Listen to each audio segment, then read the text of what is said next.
Yes, you're here. Oh my goodness, how are you? Lots of love to you. Can you hear me okay? Yeah, I can hear you fine. Yes, let me just turn up this volume. Yes, of course. Oh, it's great to see you, Shaman. Durek, how are you? I'm wonderful. I love listening to you. You're such a Oh, wonderful delight.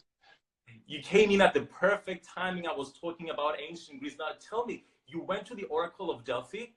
How was the experience of that? Well, in my other lifetime, I was the Oracle of Delphi. And so actually the way it came about was I was living in London in the early 90s. And there was this secret society in London where they would bring in like shamans and witches and astrologers and different people, and they would speak to this very secret society. I think it was the Illuminati, if you asked my question, because they were like, we want to know what you know. And I met this guy named John Marsis, and he lived in Athens. And so he asked me to come because he's a hypnotherapist, and I didn't really believe in hypnotherapy. But I was like, you know what? Because I'm a shaman, and in shamanism, the way we look at things is that if you don't believe in something, then take the journey and see if it's real or not. So I said, okay, I will come to Greece. So I went to Athens and I went inside of his class, his hypnotherapy class. And he said in front of his students, okay, we have, Shaman Durek here. Would you like to go in hypnotherapy?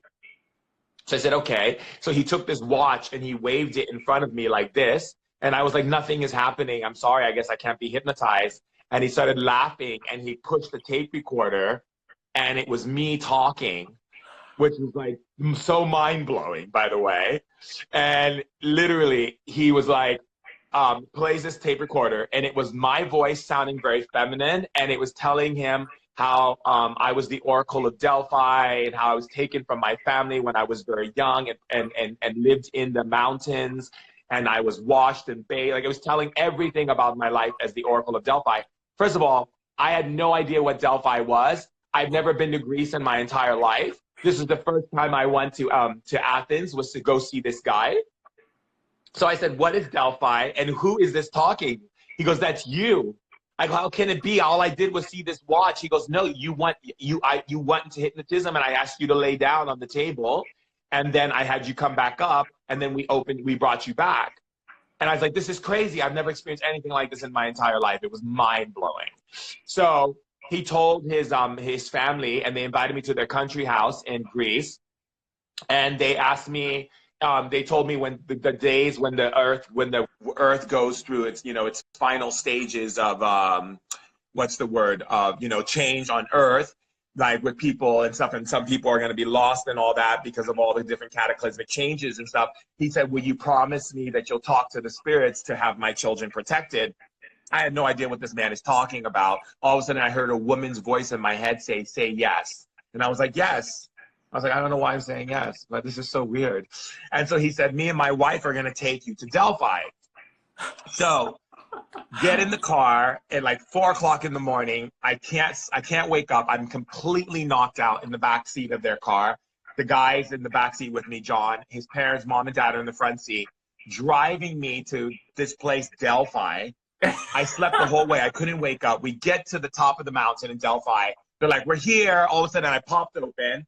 They went to this. When you go there, you'll see there's like a stand where you can get someone to take you around, like a tourist thing. So they went to go get a map and talk to the woman and stuff. And I got out of the car, and all of a sudden, I started getting dizzy, and I started seeing images of what Delphi looked like. And so immediately, I went up to them, and I was like, we don't need this map. I know where everything is. I've been here before. And the woman goes, what do you mean? You've been here on tour before? I said, no, I had a past life here.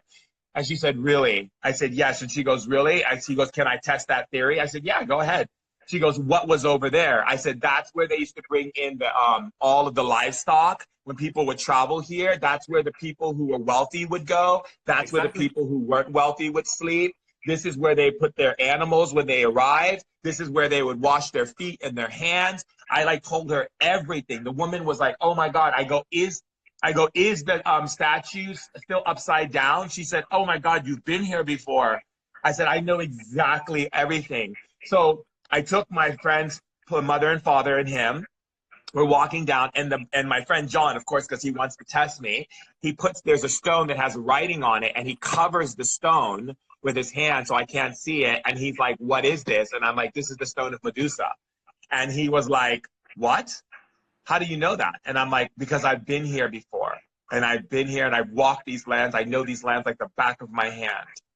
And so he moved his hand. He said, you were right. And so we walked up, and he thought the oracle, like where the entrance was on this other side. I said, no, it's in ruins. I said, this is not where it is. You see the whole tree and the trees and the mountain. I said, you have to go all the way on the other side. That's where people used to come and talk to me through this little tiny hole. And they would talk to me and share their, things with me. And I would tell them what is to come and all of these different things. And when I went there and there was this glowing ball of light, and there were these women showing up there in spirit form, and they told me that I was going to die when I was 27 years old. They told me that I was going to travel the world and support women. They told me all these things. They said, welcome back, sister. I see. Don't be alarmed. We know you're in a different body, but we still know who you are. They were telling me everything. I felt like a woman. I had breast. I felt my body. I was touching myself. My friends were watching me. My friend was watching me, and his mom and dad were watching me. And I kid you not, it was the most craziest experience, because everything those spirit women told me they brought me back to all my memories of Delphi. And literally, I died at 27, going on to 28. Everything they said that was going to happen, happened. And it's given me great power, because I still have that ability to tap into those abilities. And when my friends will say to me, oh, I'm going on a date with this guy, I'm like, this guy's not even over his girlfriend. He's going on a date with you just to test the market. Don't waste your time. And then my friend goes anyway. My friend from England goes, and she tells me, oh, yeah, I went on a date. You were exactly right. It's exactly what happened. And when I had friends who were going camping, I told them, nope, don't go. If you eat something from the grounds, you're going to die. Like I literally become a harbinger for my friends. I told another friend of mine, don't go on this symbiosis festival. Don't smoke anything, because if you do, you're going to get into a horrible car accident. I told my friend, you're going to be scalped. Everything happens. It's crazy, but it's a part of me. And so when, I have a very strong connection to the Grecian lineage. I just Durek, love that's you. I so love looking powerful. at you. You have so much light and beauty and energy, and just That is all the these filter, ascended but thank you. masters around you. I mean, you got Kuan Yin over here. You've got No, Lao Tzu so over here. I have Archangel Michael, Archangel Raphael, and Archangel Gabriel. And then I have my Greek gods actually in the background, because I'm a priest to like Hellenic polytheism. But I'm reading a book right now about ancient Greek divination, which is all about Delphi. And what you're telling me about being a young girl, the Pythia, who was the name of the woman running the temple and just connecting with the god Apollo, who was being channeled at Delphi, was taken from a family from a really young age, exactly as you just said, and all the little details you mentioned about the temple are all factual details that I've just read in the book. So I'm just so amazed right now, just hearing it from you and getting to know all the process through which you learned that. And I'm also amazed by the fact that you are a shaman in this lifetime, and you were a shaman in that lifetime as well, because Greek shamanism is the cult of Apollo, and Apollo was the god that was based in Delphi. So it's really a testament of how we are not just our current lifetime, but we are all our lifetimes right now. And when we choose to just embrace that and really stand powerful in the identity of our eternal self, all those skills become available to us right now to use. And that's what you're embodying right now. And I'm just so honored to be talking to you and to be having this conversation and hearing about your experience with Delphi. It's certainly going to give me so much information when I go there next year. I'm currently planning the trip. I'm certainly going to message you for some tips when I go. Absolutely. I mean, it's really interesting, because I remember being a little girl taken from my family. I remember them washing me every day before when the people first rose. I was always the first one up. There was like 6 people every morning who would come and bathe me, wash me. I had this linen. They used to put me in this linen, and they didn't let people touch me. It was very interesting. They held me. It's really interesting, because when I actually think back now, having the full memories, I'm going to get emotional. So I'm just stop myself from becoming a crybaby. I felt almost like a prisoner. There are times where as much as I was doing service for people, you know, people would come, people would cry, people would tell me all of these things. But I also felt like, you know, I was also taken from my life, you know, Yeah. and that it was a struggle that I had as a little girl in that lifetime. And, you know, it's a very interesting because I carry those emotions still inside of me, you know, and it's very strong. And, you know, it's really funny because I created a product when I first started making these magical products years ago. Called, my company was called Mistra. I used to sell at all the Whole Foods and stuff. And one of my products that I made was Apollo. And I had Aphrodite, and I had like all of these Grecian gods. I made this product. It came to me one night under a full moon. I was doing this ritual, and I was naked, and I was dancing in the yard with feathers and going through this elaborate ritual. And my sister was like, "Oh my God, the neighbors are gonna think you're crazy." And like, I'm thinking, I think she's even on listening right now. And I was dancing naked, and I was under the moon, and I was like bathing myself and having this experience. And all of a sudden, like Athena, Aphrodite, Apollo, all of them showed up and said to me that I had to create this line of oils and sprays and so forth. And Apollo was the one who connected with me the most. It was like, "You probably don't remember me, but you will." And Yeah. I was like, "I do." And Here's Apollo right here. exactly. Just Yeah, confirming all that even more. yeah. Yeah, please go on. And you know, and so all of that lives inside of me. Those abilities, those energies, um, all of that lives inside of me, and it's a part of who I am. So as being in this lifetime, being a shaman, you know, I'm not just a shaman. I have lived many lifetimes on this planet in different embodiments that I have memories of. And my life as an oracle, yes, there was beautiful moments, but there were also not so beautiful moments as No. well. And I remember all of it. Yeah, because Pythias, the women who were at Delphi, were taken away from their family to be that. They weren't allowed to go to school. They were supposed to be very pure of heart and very, very pure of the world. So they had to be virgins, and they had to not be educated so that they could be pure channels of the gods. So in a sense, we carry all that trauma from past lives as well, that creates an expectation for our current lifetimes and obstacles in our current lives. I'm curious, Durek, what do you think is the best way? Like, you've had that experience where it was a very fulfilling life, but at the same time it was very traumatic to some degree. How do you move on from that past life trauma in the current life?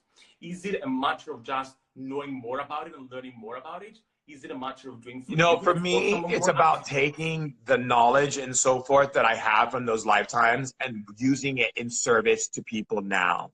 Hmm. So, you know, I left school in junior high in this world. You know, all my friends were like going to college and going to high school and all that. I left in junior high. Seventh grade is when I dropped out of school because I felt like the institution of education was destroying my powers. I felt like it was limiting my ability to have full clarity with spirit. And I realized that when I had my memories given to me back of Delphi, it brought back the reason why I did that. Because I remember that I was getting instruction that was programming me, and it was taking away my childlike self, my pure self. You know, even today, you know, people will say to me like, "Wow, you're such a big kid. You like, you know, you play with toys, you know, you skip around the streets, you know, you sing Disney songs, you do all these things." I have this that life, those certain things that they did, even though it was difficult for me not understanding it as being a child and being a virgin and being all of these things, I have full memory of the essence of the pureness of my being, of the fact that I wasn't educated on any kind of philosophies, because there's a lot of philosophers would come, you know, and I was never educated by any of those things. I was never given that level of information and so forth. And in this lifetime too, like, people say to me, "How do you know quantum physics? How do you know this? How do you know this?" When I sit down with doctors and they're like, "How do you know this information?" And I didn't. And they're like, "You left school at junior high?" Yes, I left school at junior high, and spirit teaches me. So when spirit is always my teacher. I get up in the morning, a spirit shows up in my room and says, okay, I'm going to show you some movements. This is going to teach you how to do this, this, this, and this, and this. This has been my whole life. So this is, I don't allow the institutions to teach me. I haven't gone to people's workshops. I haven't done, people will say to me, have you gone to people's workshops? Did you take this thing? Have you done that thing? No, I have not. I let spirit teach me. I learned how to talk to trees from the trees. I was in the nature, and my elder said, you stay here until you can speak to the trees. And I was like, well, what instruction are you giving me? None. The trees will give you instruction when you're ready to listen.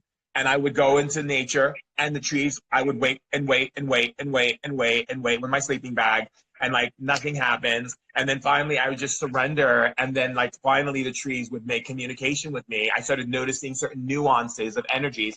And all of a sudden I was able to communicate with trees and plants. And then, and so spirit has been my teacher. Even though my elders have been such a wonderful gift of structure, the true teacher in shamanism is the spirit. And I can understand my life in Delphi, why that has traveled over to me as a shaman in this embodiment.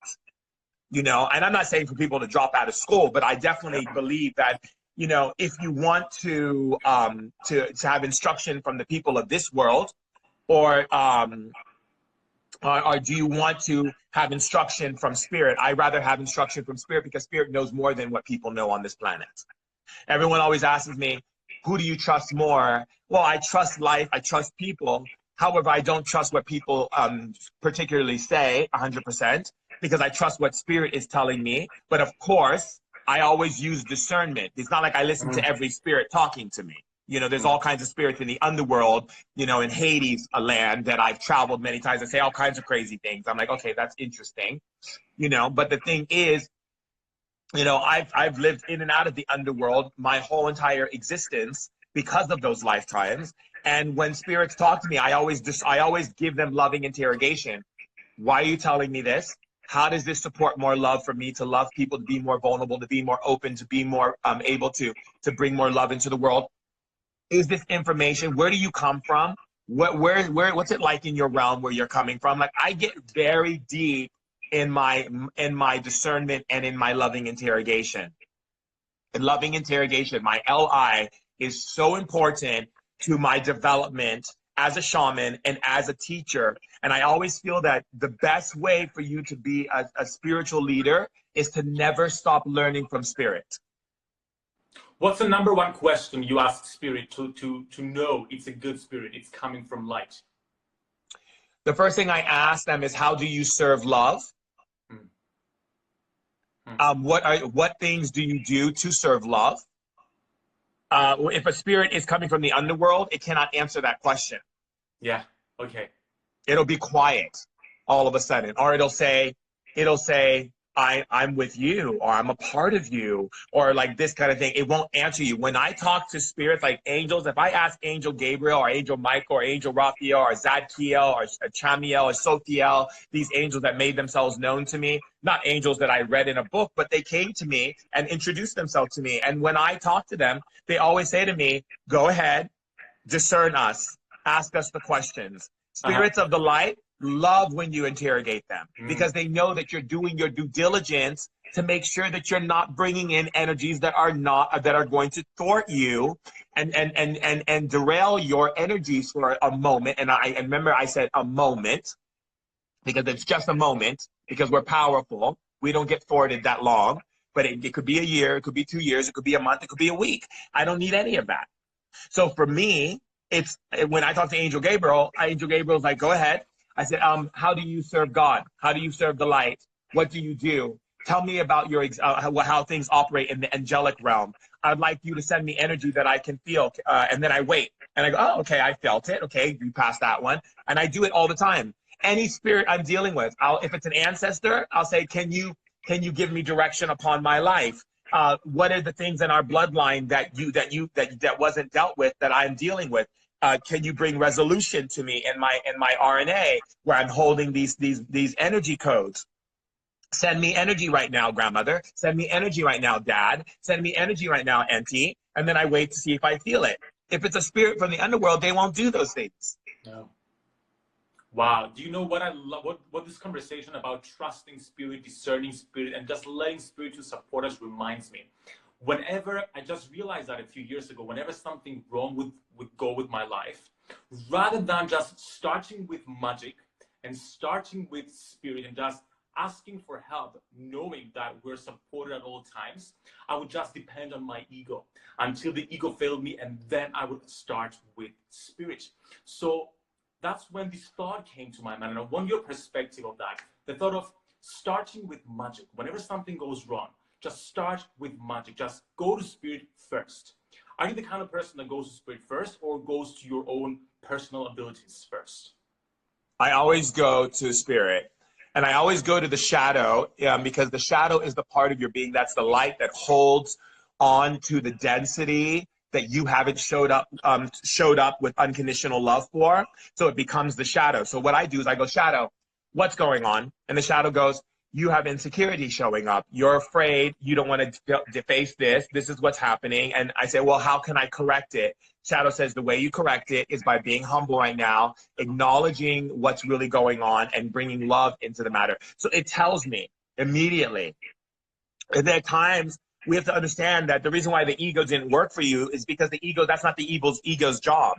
The ego was created by the reptilians to assist us in having attachment on earth so we'd stay in this body. I call it the great paperweight. You know, where we come from, there's no suffering, there's no pain, there's no worry, there's no bills. There's like, it's just a giant playground that is so infinite and big. It's just anything you could think of that's fun is there. Any food you've ever wanted to eat is there. So when you come into this embodiment, you're like, so the reptilians were so wonderful to assist us in building a structure of control that would help us to be able to create attachment to things such as, I am Durek, I'm a black man, this is a chair, this is water, this is a table, this is that.